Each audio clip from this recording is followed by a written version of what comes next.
There's a lot of reasons why Five Nights at Freddy's instantly became an internet phenomenon and has stayed that way for nearly a decade, but I feel like they can all be boiled down to one essential truth. It's deeper than it seems. Whether you're talking about the story, the fandom, or just the sheer amount of media related to the franchise, FNaF is way less shallow than any reasonable person would probably think upon hearing the premise, and I find that the gameplay and difficulty of the series is perhaps the best example of this. At the end of most FNaF games, you unlock a secret bonus night that lets you either customize the AI of the animatronics, or just test your skills with an extra tough challenge. Beating these usually requires total mastery of the game's mechanics, and more often than not, even entirely different strategies. They're complex enough that I've made over 100 walkthrough videos on the series at this point, and the hardest challenges, or max modes, are some of the most popular. Of course they are, they're by far the hardest thing in the game. But that begs the question, if they're all the hardest challenge in each game, then which one is the hardest? I've been asked this a lot, actually, so I decided to make a video on it and give you my definitive ranking while also breaking down the possible strategies for each and telling you what's easy about them and what's hard. Just so we're on the same page, here are the rules I went by for this list. Any strategies are allowed except for ones that abuse major glitches to essentially remove entire characters in a clearly unintended way. As an example, camera stalling and the death coin are taken into account, -3 strat and the Springtrap Infinite are not. The baseline for all of these is the current patch of the PC version. I won't be taking any difficulty changes and ports into account. Obviously, no cheats will be allowed either. Lastly, I'm defining a max mode as the hardest possible challenge that grants a reward of some sort on the current patch of a mainline FNaF game from the original to help on it, including ones introduced through DLCs and updates. This does not include self-imposed challenges, and I'll only be listing one mode for each game. With that out of the way, let's scale some challenges.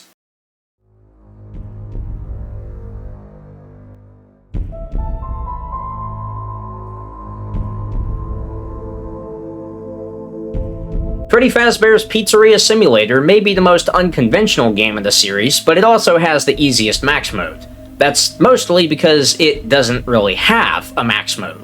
The 6th entry in the series features no post-game content in terms of extra nights, and instead relies on multiple endings for its replay value.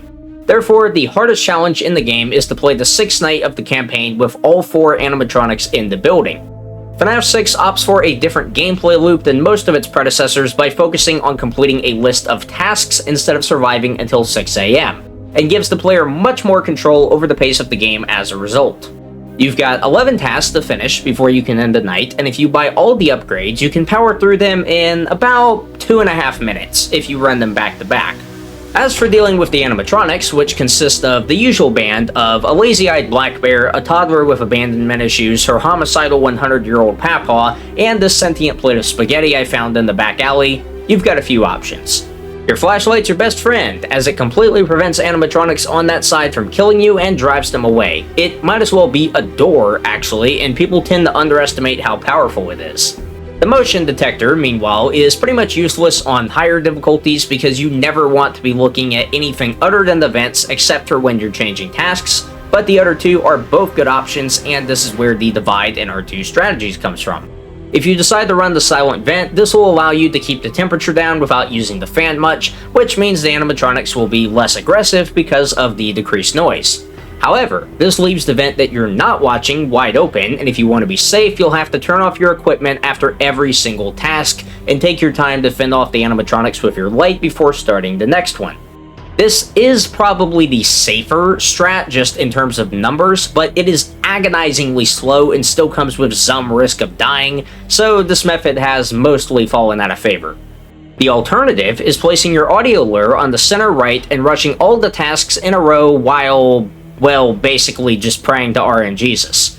This actually isn't as bad as it sounds, and factoring in the much shorter night length, I'd say it only comes with a slightly higher risk of getting jump scared.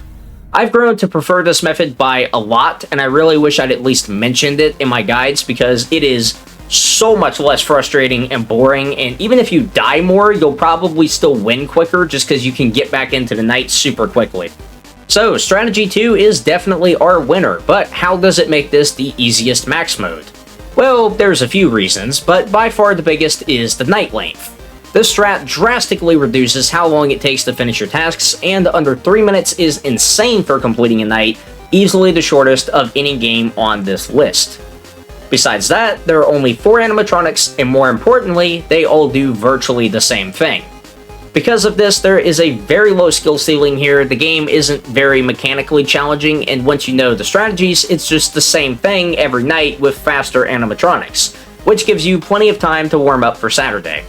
The only thing that does add an element of difficulty here is that you can't ever drop the RNG to 0. The animatronics in the opposite vent always have a 10% chance of killing you even if there's no noise, and also the audio lure only works half the time, so you can get killed no matter what if you're unlucky enough.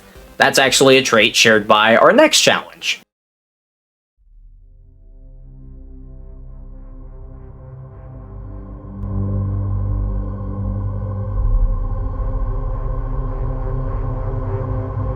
The max mode of the original Five Nights at Freddy's is probably the one that's had the biggest shift in reputation over time. For animatronics, simple mechanics, and more than enough power to survive the night, this one can't be too bad, right?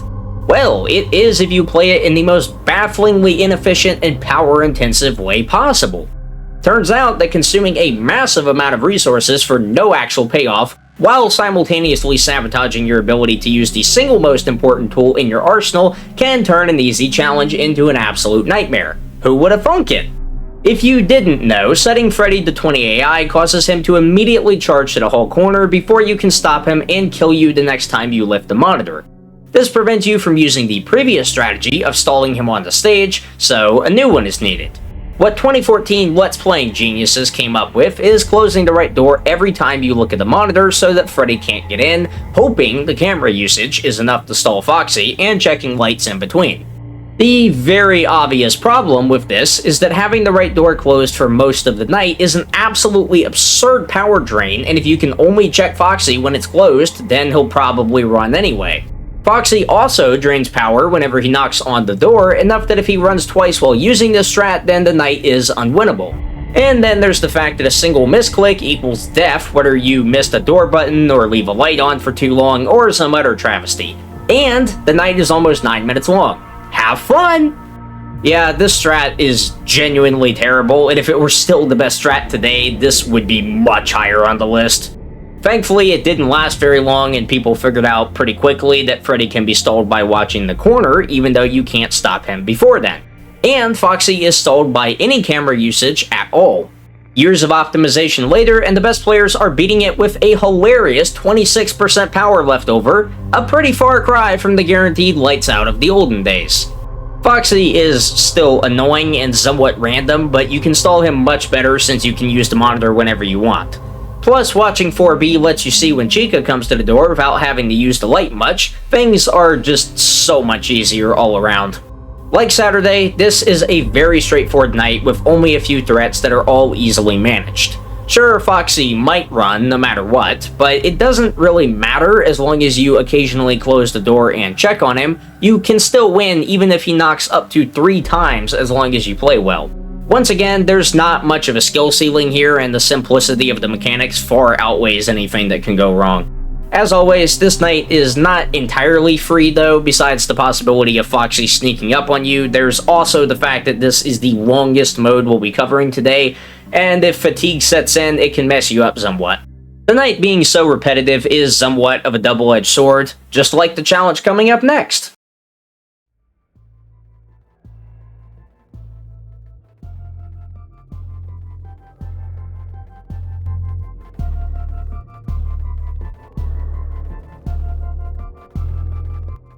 It's difficult to point to a definitive max mode for Help Wanted, but I'd say the closest thing in this context is probably Corn Maze from the Curse of Dreadbear DLC. You're trapped in a maze with Grim Foxy in a rare free roam segment, and you have to find a key and escape while dodging around Foxy. That's not too bad, there's 4 keys, 4 exits, and you only need one of them to escape. But this level has an alternate ending, and that's the route we'll be talking about today. The one where you collect all 4 keys, a secret 5th key, and unlock the cellar door to find Vanny's mask. Grim Foxy patrols the maze, and you have to avoid him while grabbing keys that spawn randomly in each quadrant of the map. You can't fight Foxy or scare him off, so you have to hide from him in designated spots around the map. He pretty much always moves toward you, respawns nearby if you get too far away, and if he ever spots you from any angle or distance, he'll immediately charge at you in a sprint, which can only be stopped by hiding in a cutout and despawning him for a short while. There's not really a strategy to this besides just being cautious, sticking near hiding spots, and hoping the keys spawn where you checked first. When you hear Foxy's footsteps, the only way to guarantee survival is to wait by the nearest hiding spot until he finds you, then keep looking for keys once he despawns. That's assuming he doesn't spot you from far away through some tiny hole before you can even hear him and come flying halfway across the map to kill you, because that can happen too. This just gets very tedious very quickly. In my opinion, it might actually be my least favorite max mode in general. 3 of the 4 keys are easy enough to find, but the yellow key is an absolute death trap with few hiding spots and plenty of bad angles. After that, the 5th key can spawn anywhere in the map, and the best you can do is to try to pinpoint where it is from the chiming sound effect when it spawns in. Oh, did I mention that there's groups of crows scattered around the map that take off when you walk past them and alert Foxy to your location? Well, Foxy and just about all of Asia if you don't have headphones on. These bastards are so loud, I'm convinced it must be a sound glitch of some sort. Anyway, once you find the last key, you can make your way back to the starting area and unlock the basement door to win. Overall, Corn Maze is probably one of the trickiest modes to rank for me because, like Saturday and 420, it's very easy to learn and not mechanically intensive at all, but the random spawns keep it from being consistent, and one mistake is just game over. The time it takes to find all keys and Foxy just being impossible to deal with sometimes is irritating, but what really sets this mode above the previous 2 in my eyes is that you can't really optimize it at all, I guess? Like, beyond what I've said about playing safe and listening for audio cues, the only thing you can do is use a map like this, and it's not that helpful considering how many potential key spawns there are. It really is just walk around, hide from Foxy, and hope to get a run where you don't die to something stupid eventually. Besides the free roam, the other thing that makes this challenge unique is there being only one animatronic who can kill you. Well, maybe not that unique considering the next game on our list.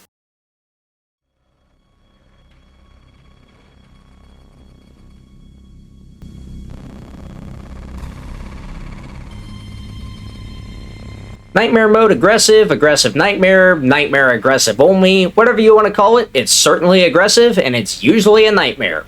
Five Nights at Freddy's 3 seems to have acquired a reputation as the easiest FNaF game, mainly because there's only one animatronic whose jump scare is actually lethal. Anyone telling you that is omitting the fact that said animatronic is a coked up death machine who can go anywhere in the building, crawl through vents in seconds, can move twice as fast under certain conditions, and can summon 6 ghosts, all of whom are solely dedicated to triggering those conditions, while also just being sensory overloads on legs. But yeah, there's just one animatronic. I'd say this is where the difficulty starts to pick up significantly, and it doesn't slow down from here. FNaF 3 is largely dynamic and more about reacting to things as they happen than repeating a rigid pattern, so I'd say there are 3 rules that form an outline to be followed instead of an exact strategy. Keep your systems online, avoid the phantom animatronics, and keep Springtrap in a safe room as much as possible. Far away doesn't necessarily mean safe, by the way, you've got to take the vents into account as well. There's no universally agreed upon best camera to keep Springtrap in. I've said it's anywhere from 10 to 2 over the years, but nowadays Cam 6 seems to be the most optimal, and I agree with that. It's decently far away, doesn't connect to any vents, has no possible phantom spawns. It's a great place to keep him if you can get in there. Unfortunately, Springtrap is as Springtrap does, and what Springtrap usually does is bolt halfway across the f***ing map as soon as you go to reboot a system and vent to your office before you can say, you were literally just there, this game blows, I'm uninstalling. The main issue with this mode is that Springtrap is just absurdly, unbelievably fast sometimes. His movement formula is a bit complicated, but basically he can move every 2 seconds if he keeps getting lucky enough. Since it takes about 9 seconds to reboot a system, that's up to 4 or 5 movements if the RNG is especially terrible, and that's not even counting the time it takes to get in and out of the cameras and find them again. Vents almost always have to be sealed preemptively, and that's assuming he doesn't run to a different one before you can react. No matter what direction he moves in, if he gets to the end of it, it's bad. If he doesn't just book it straight to your office, Cam 9 and 10 both have vents attached to them, and thanks to Murphy's Law, he will go in the unsealed one as soon as you look away.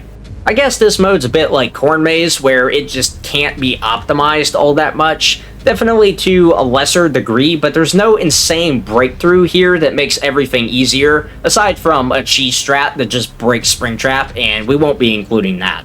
Yes, good players can make this mostly consistent, and I've seen newer players fluke a win in the first few attempts before, but the difficulty just feels random a lot of the time. The best players win consistently by anticipating what Springtrap will do and coming back from bad situations, rather than basically eliminating the threat like you can do in some other max modes. And that makes this challenge pretty unique.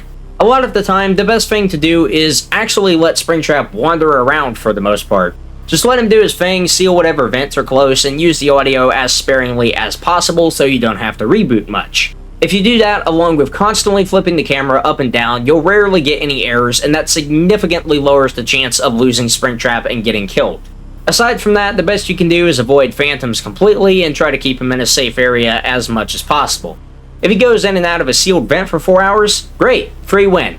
And if he moves 4 cameras and vents to your office during one reboot, maybe that run just wasn't meant to be. Audio cues are also pretty helpful for telling where Springtrap is, since the tune that plays when he gets close changes frequency and different cameras. Oh, and speaking of audio being vital to your survival,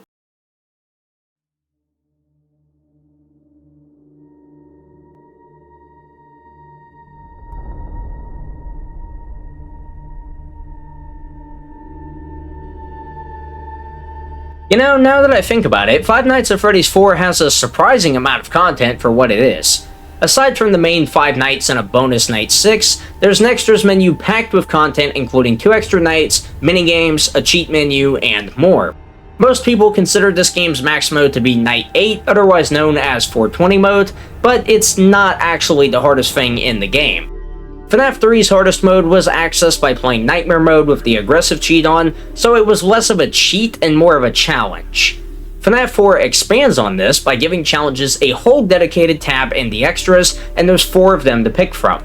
Each of them grant a new star on the menu if you beat Nightmare mode with them, and you can also combine some of them for more. You get the first 4 stars by beating each challenge, the 5th star by combining Blind Mode and All Nightmare, and the 6th one by combining Blind Mode, Mad Freddy, and Insta-Foxy. Arguments have raged on about which of the 2 combos is harder, but the consensus tends to lean toward the latter, which I'll just be calling All Challenges, even though All Nightmare is cut out since it's conflicting. So imagine playing Night 7 with a permanently black screen, Freddy on double his AI, and Foxy in the closet at 12 AM with no way to keep him out. Oh right, there's no need to imagine, because that's exactly what this is. Let's break this down one challenge by one. Blind mode certainly sounds horrendous, but it's actually not as bad as you might think just because FNaF 4 relies almost entirely on audio. As long as you know where to click and listen for sounds like footsteps and doors to make sure you get there, you should be fine. This only becomes a problem when Nightmare shows up at 4 AM because you can't spot out fake laughs with your flashlight anymore. Thankfully, he makes a static noise if you catch him on the bed or in the closet, but there's no real way of knowing if he's at a door, so you just have to check there last, and if it was a fake laugh, you're probably dead unless you moved at lightning speed or got super lucky and he backtracked. Nightmare can be an absolute pest sometimes, but I don't think he's the hardest part of the night.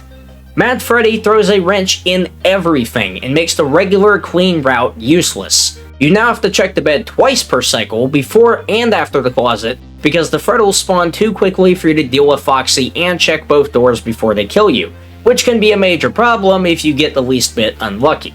When you turn to the bed, that's the only time Bonnie and Chica can enter the room, and if you do it right after clearing the doors, they can virtually never get in, even on 420.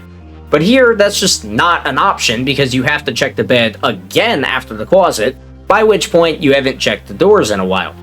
Keeping Foxy dormant requires shutting the door on him for 6 or 7 seconds, and if you factor in running animations, turning animations, clicking between places, and scaring away the Freddles, you can easily go 15 seconds or more without checking doors every single cycle. And if one of them decides to come back quickly, well, you're dead. And as a reminder, Foxy spawns in the closet at the very beginning of the night, so there's no way to avoid this cycle, it's the only one you can get.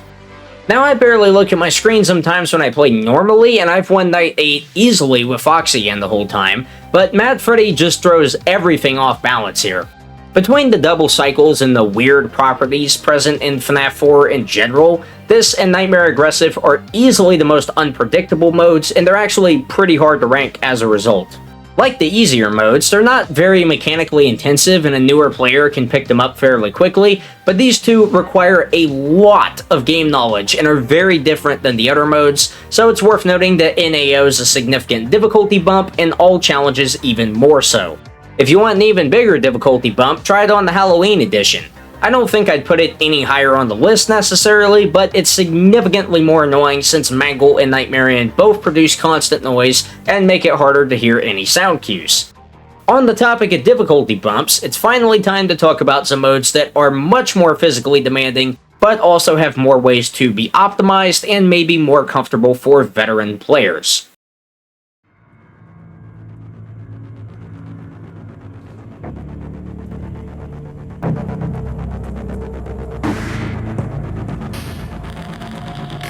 If we were ranking these modes by how well designed they are, Sister Location's 1020 would be at the very top of the list.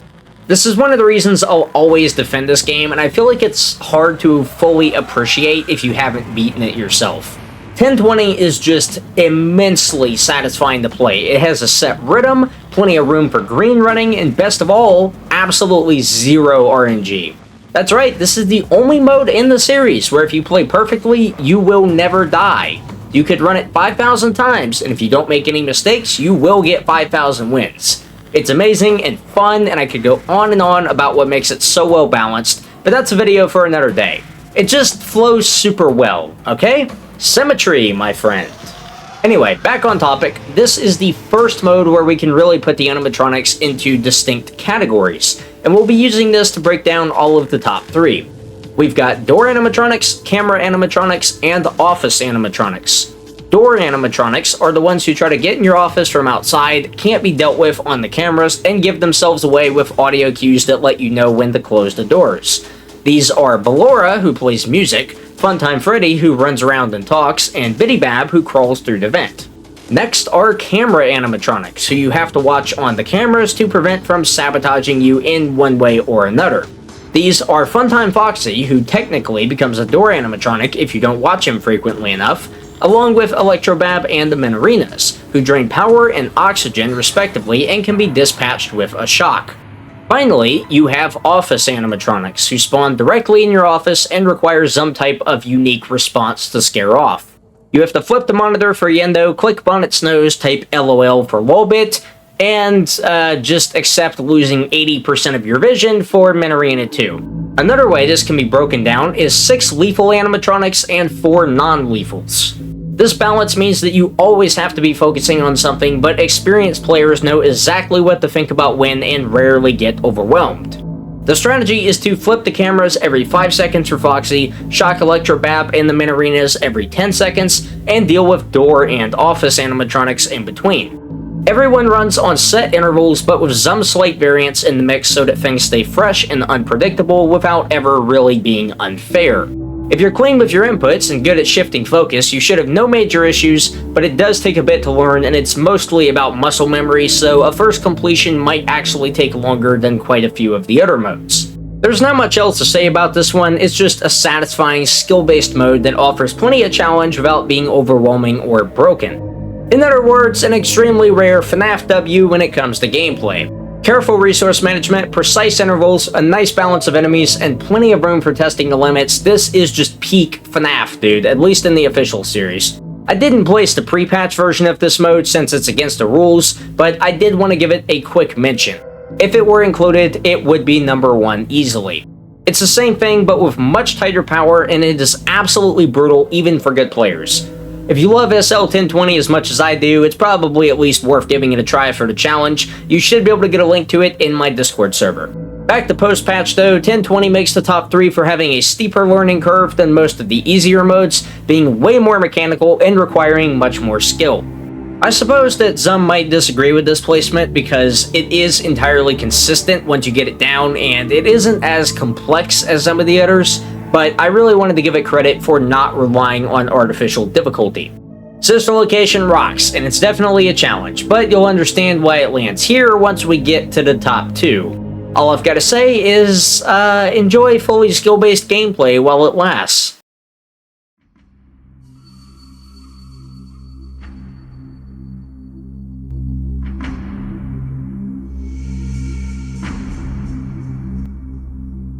Oh, Five Nights at Freddy's 2. You know, I can always tell whether someone's actually played the games or not just by how they rank FNaF 2 in a tier list. If it's S tier, they've never played past the first night. If it's in the middle, they've probably at least attempted 1020. And if it's at the bottom, they've probably beaten it multiple times. I could, and will, by the way, spend well over an hour talking about how horribly designed this game is from top to bottom, but again, that's for another day, so just keep an eye out for that video essay. 1020 might just be the most insanely optimized mode on this list, which is ironic considering it's also one of the most simple.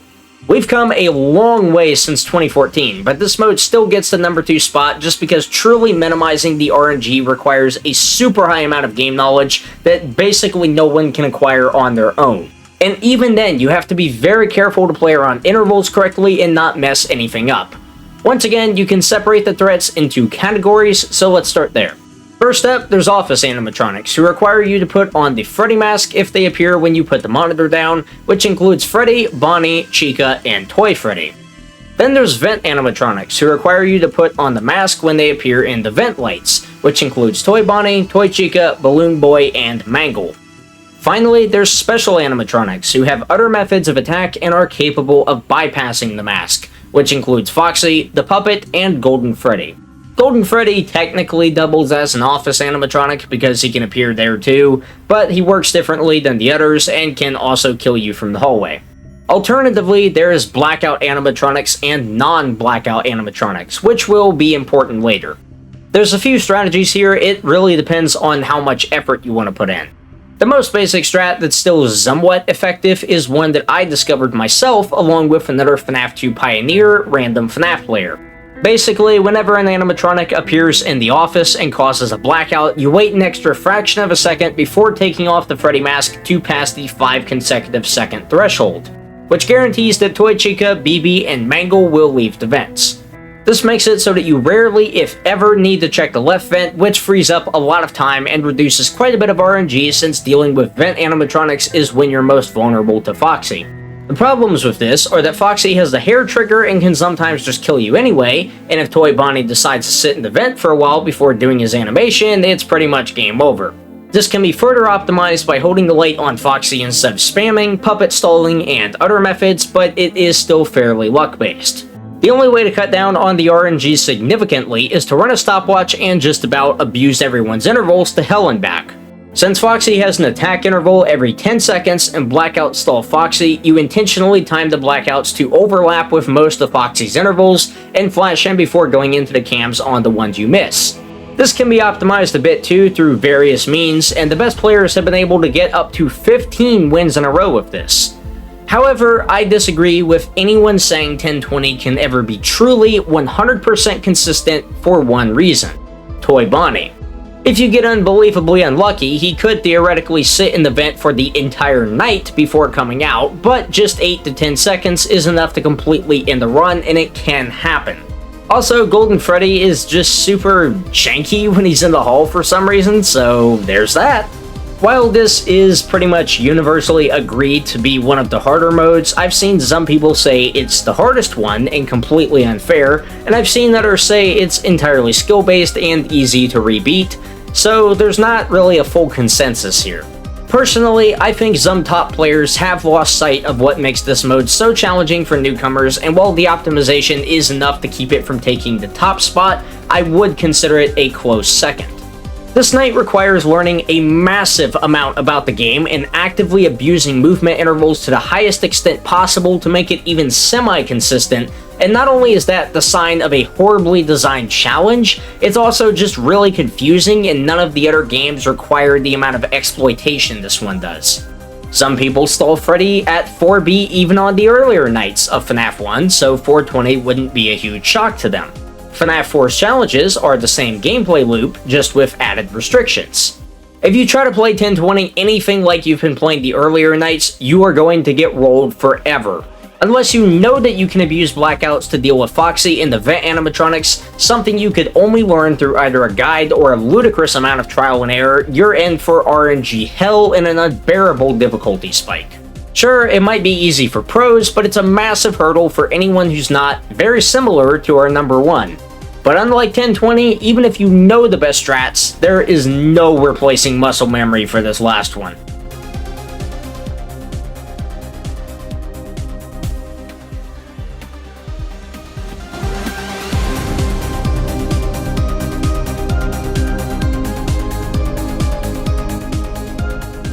You probably knew this was coming. Do I even really need to explain this ranking? 50-20 mode has long been held up as the ultimate test of a FNaF player, and in my opinion, that still holds true today. 50 animatronics, a ton of mechanics, and lots of optimization to be found. I can't think of much in gaming that seems more overwhelming when you first start attempting it. Surprisingly, I still think we can split the threats into a few categories. Office animatronics, camera animatronics, door animatronics, and system animatronics. Office animatronics are ones that spawn and can be dealt with in your office, which mainly consist of distractions and low-level threats that can still end the run if you just let them slip your mind. Camera animatronics are threats that can either be stalled by watching them on the cams or can appear when you use the cameras. Door animatronics will kill you if you raise the monitor without blocking them off if they're there, but they can be office stalled. And finally, system animatronics are managed by keeping something either on or off, like the global music box, the heater, or the AC. Once you realize that a lot of the animatronics do the same thing and can just be broken down into these 4 categories, the night becomes a lot less intimidating, but there's still a ton of muscle memory and intervals to learn. First, you have to farm enough coins to buy the Def Coin and use it on Funtime Foxy, who makes the night significantly harder by hoarding most of your camera usage. Once he's out of the way, you have to go to Cam 2 to stall the animatronics you'd otherwise have to buy plushies for and deal with the 6 extra animatronics spawned by Zor, plus Trap being the biggest issue. If you manage to get to 1 AM with all that sorted out, the hardest part's over and it's now time to office stall as much as possible until the ventilation needs to be reset. During this time, you have to avoid office animatronics and run cycles of first the GMB and then the power gen and fan to both keep the system animatronics occupied and conserve power. Once the ventilation starts going out, it's time for a cam flip, which means dealing with any door animatronics, waiting for the right time to make sure you don't hit any bad intervals, then flipping as fast as you can to reset ventilation without getting killed. Foxy and Toy Freddy can't be stalled past 12 AM, so you just have to hope for good RNG on cam flips while doing everything you can to minimize the chance of death. After that, it's time to deal with office threats again and use a 0 frame flip to hopefully prevent Foxy from getting in your office. As long as you do clean cam flips with a good setup, run your cycles properly, and don't forget about anything, you should be fine. This mode isn't nearly as complex as it's made out to be once you fully understand how everything works and you master it. So if it's not that complex, why is it ranked as the hardest mode? Well, because everything I just told you is from my perspective as someone who's beaten it over 150 times. Your perspective going into it for the first time is going to be something more like, what is this thing in my office? How are you supposed to get enough coins in time? Why is everything going black before I even have a chance to play? I can't keep the ventilation on. Oh my god, what is that? And I'm dead 17 seconds in. And roughly that same thing is going to happen for probably about 2 or 3 hours until you finally make it past the Def Coin sequence, panic, and die to something stupid. Then you're going to practice for a few more hours, finally get it down, then die to Toy Freddy at 5 AM and rage quit. This is kind of just miserable to learn the first time, and it can't really be taught to you by anyone outside of the basic strat, when the cycles are, and all that. You're going to get overwhelmed, you're going to forget something, and you're going to die a lot. Then, at some point, you're suddenly able to press buttons without thinking about it, you know exactly where to click, and you do perfect cycles without even looking at the timer. And once you finally get a lucky run, you win. And then you probably do it a bunch more times just because you can, or you're way more sane than me and you stop there. Either way, it feels really good. Basically, this mode takes the top spot because it is very unintuitive at first. There is so much to concentrate on, it's way busier than any of the other modes, and it takes hours to build up the muscle memory required to beat it, even if you know exactly how everything works from the jump. And, of course, there is a decent element of luck with a few characters. It just requires being able to laser focus and separate a lot of things in your brain, along with having a lot of game knowledge and getting lucky. Yeah, it might be pretty easy to rebeat for me nowadays, but I remember the process of learning it back in 2021, and there's nothing quite like those first few hours of grinding in any other mode. No wonder it got the reputation it has. 5020 really is one of a kind. Well, that's that. There's my definitive ranking of all 8 max modes by difficulty in way too many words. Thanks for sticking with my rambling for this long. I had to rewrite this video multiple times to keep it from being an hour long, so hey, however long this ended up being, actually not too bad. It could have been a lot worse. If you haven't beaten many of FNaF's hardest modes before and this video piqued your interest at all, then feel free to check out this massive playlist of walkthroughs I've spent the last few years making. They can teach you all about the games, and I highly recommend giving at least one of the modes on this list a shot. They're pretty fun.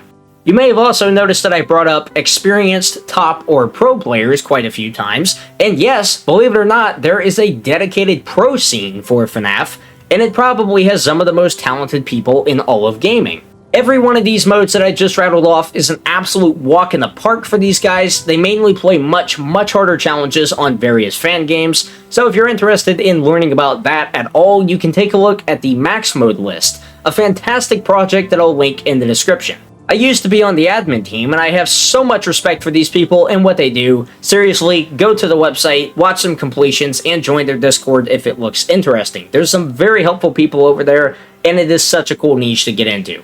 For now, though, thank you so much for watching this video, and I'll see you very soon with more content, whatever that may be. Catch you next time.